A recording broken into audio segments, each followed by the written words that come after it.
They're away this time with no problem. A terrific start there by Kim Collins as well. Kim Collins is flying. Can he repeat his title?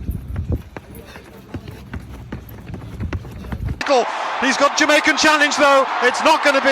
It's the man in lane 6. It is a Jamaican victory. And you know me. All right, know me. Let's go.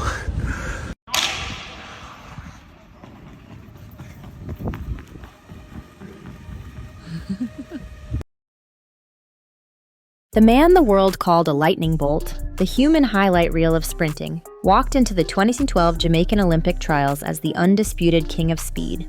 But what happened next left fans gasping, analysts scrambling, and Bolt himself unrecognizably silent. Because on that warm June evening, the unthinkable happened. Usain Bolt was defeated. Not by injury, not by disqualification, but by his own training partner, Yohan Blake, the young, powerful, and relentless force known as the Beast. In just 9.75 seconds, Blake ripped through the track, snatched the victory, and sent a message that shook the entire sporting world. Bolt, finishing second in 9.86 seconds, didn't panic. He didn't react with fire or fury. He didn't even look surprised. Instead, he offered a cold, calculated stare that seemed to hold back a storm. And in that moment, something far bigger than a sprint had unfolded. A rivalry had been born, and the countdown to redemption had just begun. Inside the National Stadium, the roar of the Jamaican crowd had reached fever pitch. Fans had gathered not just to watch a sprint, but to witness history. After all, this was Usain Bolt, Olympic gold medalist, world record holder, a living legend. But from the moment the starting gun cracked, it was clear something was different. Yohan Blake exploded out of the blocks like a man possessed. Bolt, known for his slower start and deadly finish, looked sluggish by comparison. As they crossed the halfway mark, it was obvious Blake wasn't just in front, he was in control. When he hit the finish line, the clock read 9:75. Stunned silence rippled through the crowd, quickly followed by disbelief. Had someone really just beaten Usain Bolt clean? The answer was yes. And what made it even more dramatic was the fact that this wasn't an unknown challenger. It was the man who trained beside him every day, under the same coach, in the same camp. The line between teammate and rival had officially vanished. Just a year before, at the 2011 World Championships in Daegu, Bolt had false started in the 100-meter final, handing Blake his first global title. Critics initially wrote it off as a fluke, but insiders knew better. Blake was known for his savage training ethic, lifting impossible weights, sprinting with unrelenting hunger, and earning the nickname The Beast for good reason. Coach Glenn Mills, the same mastermind behind Bolt's greatness, had once said Blake had the potential to be even faster. So when Blake blew past Bolt at the trials, it wasn't just an upset, it was a culmination. He'd been sharpening his speed in Bolt's shadow, and now, under the blazing lights of Kingston, he emerged as a legitimate threat to the throne. Media outlets ran wild. Has a new Sprint King emerged? Is Bolt finished? The tension between them, once respectful, was now unmistakably personal. But what no one could predict was just how Bolt would respond. There was no panic, no visible frustration, no excuses. He shook Blake's hand briefly, nodded to the cameras, and left the track with an eerie calmness that unsettled everyone watching. When asked about the race, he delivered a simple line: "The better man won." That was it. No spin, no shade, just a stone-faced declaration that Blake had earned the victory. But beneath that stoic exterior, something had shifted. Analysts wondered if this was a strategy, psychological warfare from a master of mind games. Fans speculated that Bolt was hiding something: fatigue, injury, or fear. But one thing was clear: this was not the showman they were used to. The dances, the poses, the charisma, it was all gone.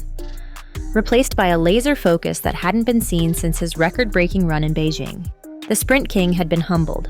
But instead of breaking, it looked like he was sharpening his sword. Rumors emerged that Bolt had been battling a tight hamstring or lower back spasms. Glenn Mills, always guarded with information, admitted there were some things to fix, but refused to use injury as an excuse. Bolt himself stayed silent on the issue, refusing to give the media ammunition, but those close to the camp suggested he had been nursing something for weeks, and that added fuel to the fire. Was Blake's win a true passing of the torch? Or did he simply capitalize on a wounded legend? It didn't matter to the public. Bolt's silence was loud, and the world was beginning to doubt the unbeatable. Pundits began questioning if fame and fortune had dulled his edge. Had he gone soft? Was he spending too much time with sponsors and not enough time in the blocks? The narrative was shifting fast, and Bolt had no choice but to respond.